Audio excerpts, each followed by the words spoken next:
So here we have a very nice pizza dough that I favour. It's a dough with semolina added for extra texture and flavour. To 1 cup of warm water I'm adding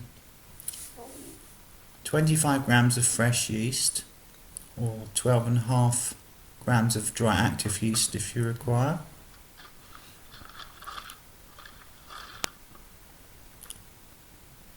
Teaspoon of sugar,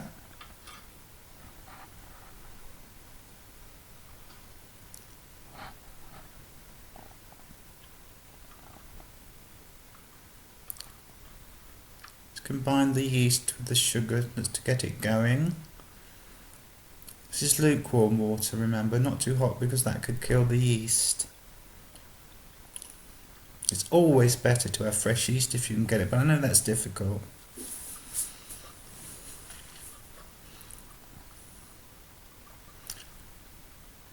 Fingers.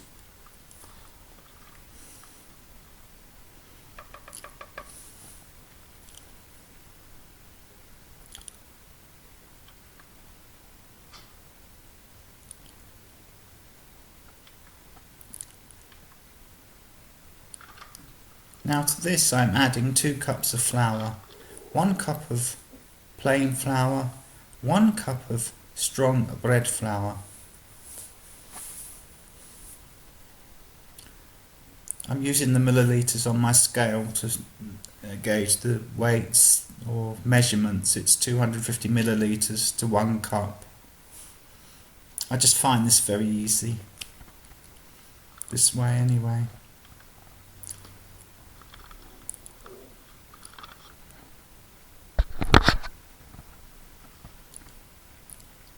This is half a cup of semolina. Remember semolina? It used to be ubiquitous in my youth, but we don't often use it these days.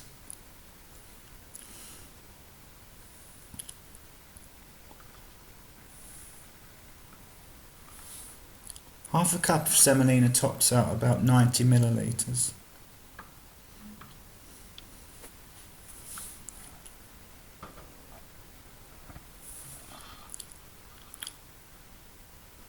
Teaspoon of salt. Remember not to put the salt in with the yeast because it will kill it.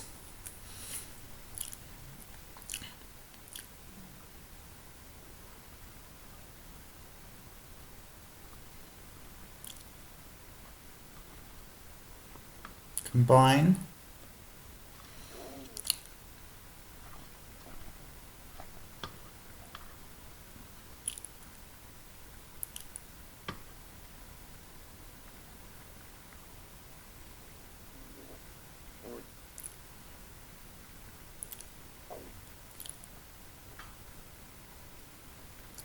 You see I've got a very watery dough there.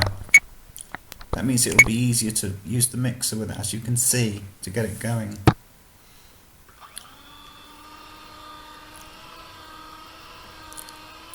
Now it looks too weak, but don't worry, we're going to be adding a little bit more flour to bring it to the right consistency.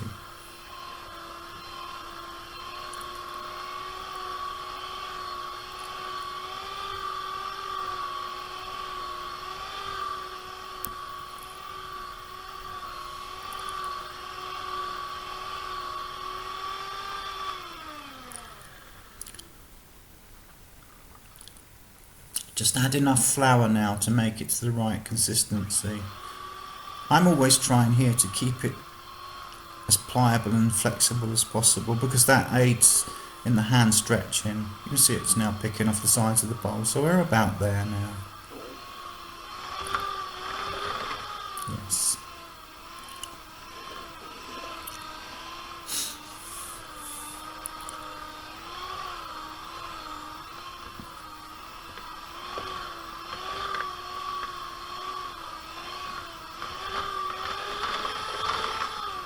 You want this dough soft and pliable when you come to hand stretch it.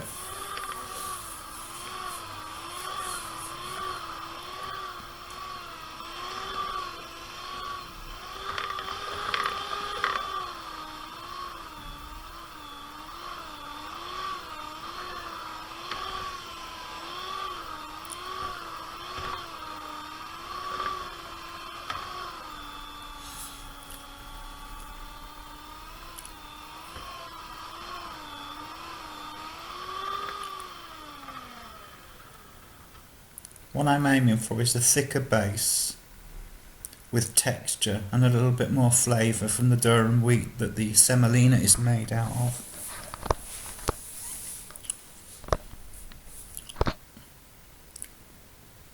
Yep, magic fingers are testing.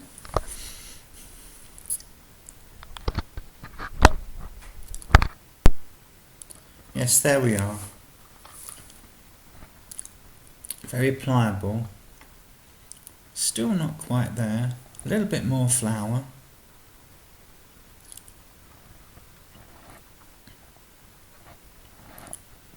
Kneading. It's about right now. It's just catching the surface, you can see. That's how I like it. And it will hand stretch nicely.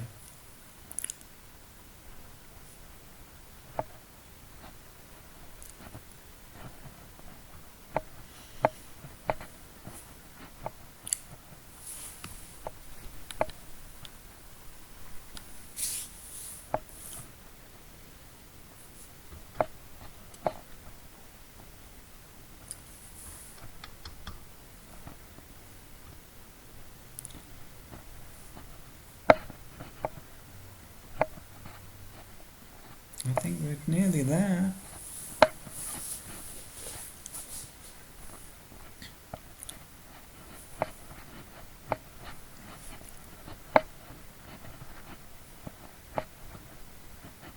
Honestly, this dough will trump anything you buy fresh, even fresh pizzas in the supermarkets. It's well worth the effort. And it is really minimal effort, so go for it. So now, just dropping some olive oil into my bowl.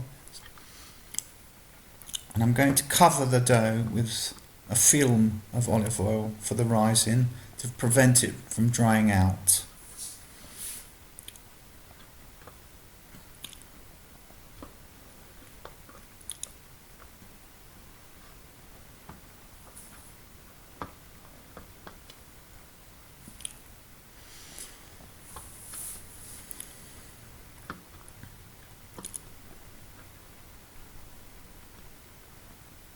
There we are. Now that of course is now going to rise in a warm place with covered over by a cloth until it's doubled in size. About 45 minutes in this case, I believe.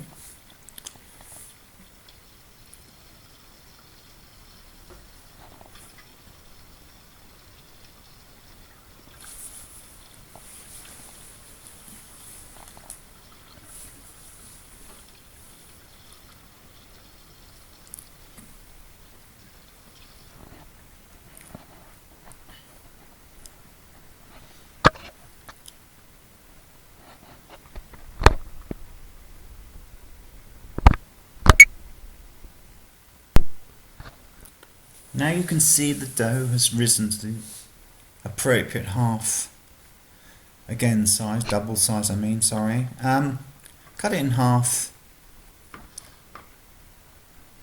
Now you're going to stretch it out by hand on a floured piece of greaseproof. Look how easy it stretches. Don't worry if it breaks through, you can always pull it back together, it's fine.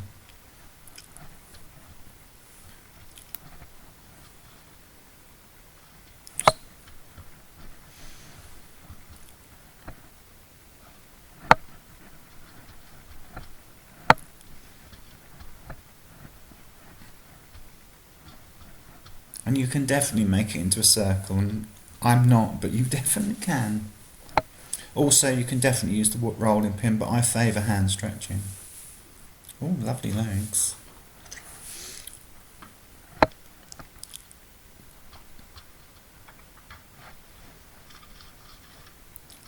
There, bit of rolling pin, and we're getting there. This will make one extra large pizza. Bakes best on a pizza stone in your oven. I haven't got one in this where I am at the moment. I've got one at my home in the UK. That'll crispen the base nicely, but you don't need it. That's a terrible shape.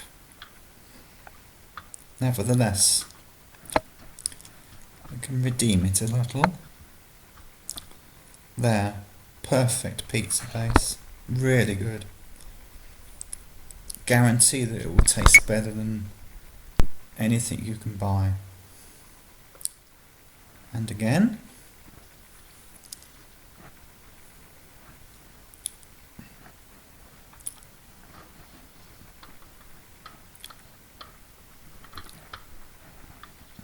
I don't roll this too thin. I try and leave it about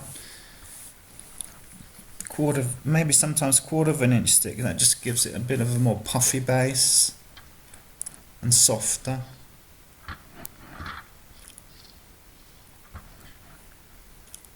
Kids like that, I think. They seem to prefer that to very thin crust.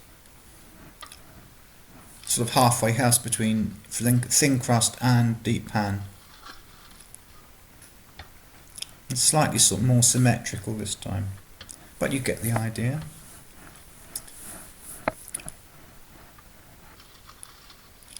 Thank you very much for watching my video. Please do subscribe. I've only just started, so anyone watching who would like to aid me, please do subscribe. Thank you very much again. Goodbye.